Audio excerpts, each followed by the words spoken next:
राधे राधे दोस्तों। आज मैं आप सबको बताना चाहूँगी कि जन्माष्टमी का पर्व हम क्यों मनाते हैं। हम जन्माष्टमी इसलिए मनाते हैं क्योंकि ये भगवान श्री कृष्ण का जन्म हुआ था इस दिन।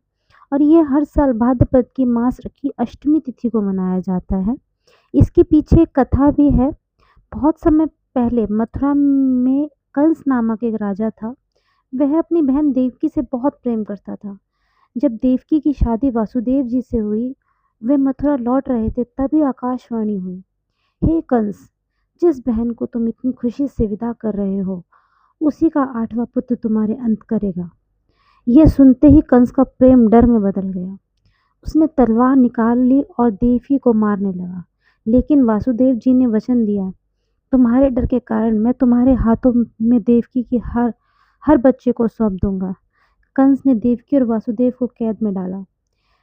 पहले से 7वें तक के बच्चे देवकी से के पहले 6 पुत्र जैसे ही जन्म लेते, कंस उसे मार देता। 7वां गर्भ भगवान विष्णु की माया से रोहिणी गर्भ में स्थानांतरित हो गया और वह बलराम के रूप में जन्म लिया। 8वां गर्भ विष्णु अवतार। जब देवकी का 8वां गर्भ आया तो भगवान विष्णु प्रकट हुए और बोले, मैं स्वयं कृष्ण रूप में जन्म लेकर धरती को अत्याचार से मुक्त कराऊंगा। आधी रात पर उनका जन्म हुआ। भाद्रपद की कृष्ण पक्ष की अष्टमी। आधी रात को आकाश में घने बादल थे। वर्षा हो रही थी। कारागार में बंद दरवाजे अपने आप खुल गए। पहरेदार सो गए। वासुदेव जी ने देखा कि देवकी के आंगन में श्री कृष्ण प्रकट हुए हैं, चारों भुजाएं शंख चक्र आदि पद के साथ। फिर उन्होंने बाल रूप धारण किया। कृष्ण को गोकुल ले जाना।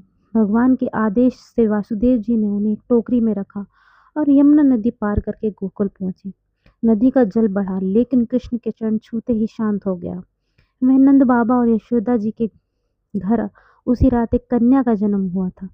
वासुदेव जी ने कृष्ण को यशोदा के पास छोड़कर कन्या को लेकर लौट आए। कंस का अंत। सुबह होते ही कंस ने कन्या को मारने की कोशिश की, लेकिन वह योग माया में बदलकर आकाश में चली गई और बोली, तुझे मारने वाला जन्म ले चुका है और वो गोकुल में है। इसके बाद गोकुल में कृष्ण ने बचपन की लीलाएं की। कालिया नाग का वर्धन, गोवर्धन पर्वत उठाना, बांसुरी बजाकर गोपियों को मंत्र मुग्ध करना और अंत में मथुरा आकर कंस का वध करना। ये थी हमारे प्यारे से कृष्ण की कथा, उनके जन्म से जुड़ी कथा। और इसी इसी दिन हम भगवान श्री कृष्ण का जन्म उत्सव मनाते हैं, बड़े धूमधाम से मनाते हैं।